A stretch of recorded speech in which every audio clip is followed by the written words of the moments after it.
The CDC Health Department has issued a warning at 7:32 a.m. Eastern Standard Time. The quarantine zone in Chicago, Illinois has failed. I repeat, the quarantine zone around Chicago has been breached. It is unknown at this time how that happened. We have been receiving reports of cases as far west as Channahon, Naperville, Schaumburg. If you live in and or near these areas, there is no easy way to say this. Be prepared to fight for your life. What is the best?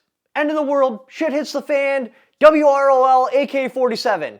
And that's a great question. And because I'm not an AK fanboy, I can answer this without bias. So, before we get into that, the most important thing I need you to remember is if you'd like to support the channel directly, because I'm permanently demonetized from YouTube, is only tech fans at Shopify.com, where you can purchase cool merchandise, morale patches, hats, MREs, other survival gears coming in. We got tourniquets and stuff coming in soon. And that's how I pay for everything. I'll probably never be monetized on YouTube again, but you know what? I'll just sell merchandise. Anyway, into the video. So, there's a couple of different things you need to know about the AK-47. One, it's not very accurate. It really isn't. Two, all the rifles have a problem. Well, I just pulled a couple of main names so we can go over it real quick. Arsenal. What's everybody complaining about Arsenal? Well, the finish just falls off of it. They have a whole bunch of different funny sayings for how bad the finish is, but realistically, it is crap. It bubbles and peels. You're going to wind up having to spray paint your Arsenal. Now, every AK is different. That's the next biggest problem with it. Because one Arsenal has a bubble and peeling finish doesn't mean the next one does. So, that's something you need to look at. Wasser 10.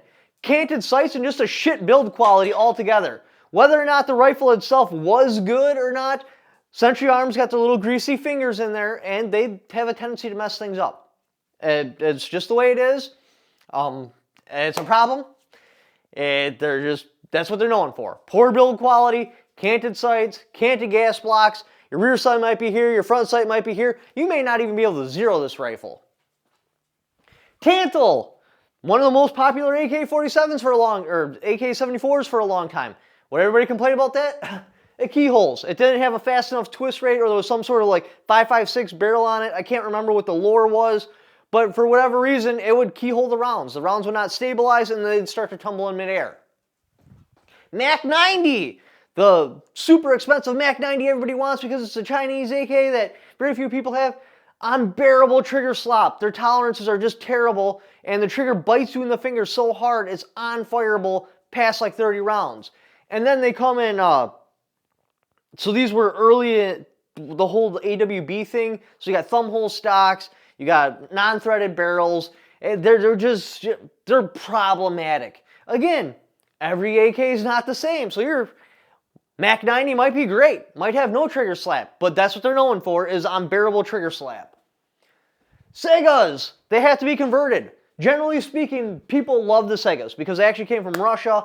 The build quality is decent. There's not a whole lot of complaint, but they don't come in your 30-round magazines or anything like that, so you have to trust that whoever went in there with a Dremel and converted this thing did a good job. So it could be a good Saiga, it could be a bad Saiga. You just roll the dice, and unfortunately you really don't get a choice in the matter because they're already converted. Somebody else already did the work. AK-47s as a whole, accuracy is just awful. Completely bad. They're considered 200-yard and in rifles. Not saying you can't shoot farther, you definitely can. I've seen plenty of videos where people do it, but generally speaking, when you're talking about like 6 MOA, sometimes more, shooting past 200 yards really isn't feasible. Remember, 6 MOA, that's 6 inches at 100 yards. That's where you're likely to hit. At 200 yards, that's 12 inches. 400 yards, 24 inches. You see where this starts to get really bad?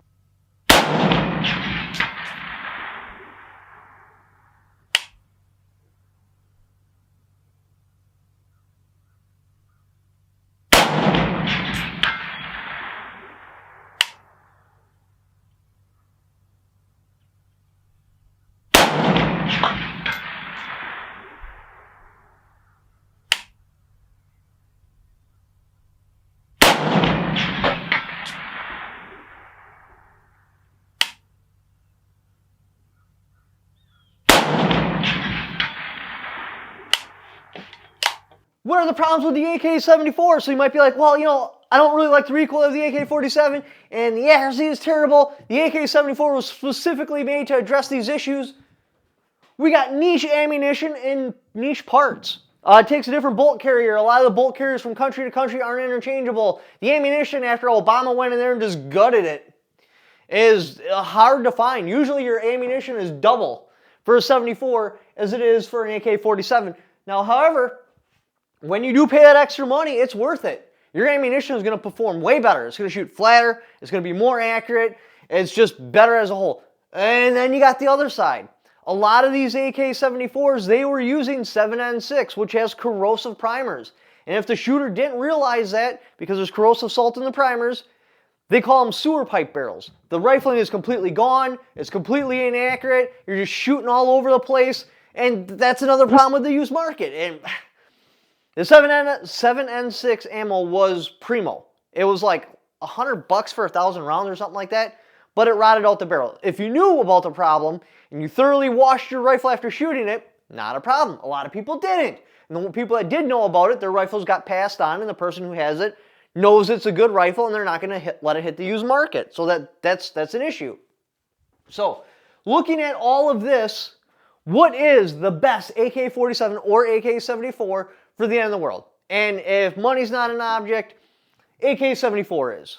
Now, the problem is why it's not like one particular brand is the best, because as I was saying earlier, every single one is an individual. This Wasser 10 might have canted sights. This one might be perfectly straight. This Arsenal might have finish just falling off of it. This Arsenal might be great. This Mac 90 might have trigger slaps so bad I can't shoot more than 10 rounds. This one might have been converted from 922R, not 922R, from AWB to the awesome style of rifle. It might be completely great and it might have zero trigger slap. This Saiga, they did a great job converting it. Runs great. This one, they screwed up the mag well, so it has malfunction issues. It doesn't want to run right, etc., etc., etc. So what is the best end-of-the-world AK-47? That's one you know. You've already ran it. You've tested it. You know that the accuracy, I want to see accuracy like at least less than 6 MOA. I'd like to be around 3 MOA. I know that's a tall order for AK-47s, but I'd like to see accuracy around 3 MOA. No trigger slap. I want sights I can zero. I want a decent finish on it so it's not going to rust out. I don't want that stupid little bolt hold open thing, because a lot of the newer bolt safeties will put a little notch in there so you can slide it up and hold the bolt open. That's just an opportunity for crap to get inside there. Just take that off. I want the OG solid filled in ones. That's what the best AK-47 is. It's one you've ran, you know is accurate, you know it runs reliably, you know it doesn't have problems, you know you can find ammunition and parts for it. Because remember, you can't just swap out a part like with an AR-15. If you want to swap out a part on an AK-47, you need to have a fully furnished machine shop. This is not an easy task. You can't be like, oh, this bolt is wrong, just throw this one in there. No, you got to have headspace and gauges because they're not all the same. The standardization isn't there with an AK-47 like it is with an AR-15. And you have to understand this stuff before you get into the package so you don't make a dumb move. If you need to rebarrel an AK-47, man, you're in there with blow torches, heating things up, pounding out rivets, putting in new rivets, and then you got to match the trunnion to the barrel because they size them 0 through 4, or is it 1 through 4? I can't remember. I haven't played with one in a long time. Again, so the best end-of-the-world AK-47 is one you've personally ran. You personally know it's good, and you're personally able to stockpile ammunition for it. Anyways, I hope you guys appreciate the video. Thank you for watching. If you'd like to help support the channel directly, there's always the Cash App, or you can click on the affiliate link. Just by clicking on that link in the description. Even if you don't buy what that link is for, just click on the Amazon affiliate link. And do the Amazon shopping you're already going to do anyway. I get a little kickback for it because you came there off my channel. Thank you for watching. Don't forget to subscribe.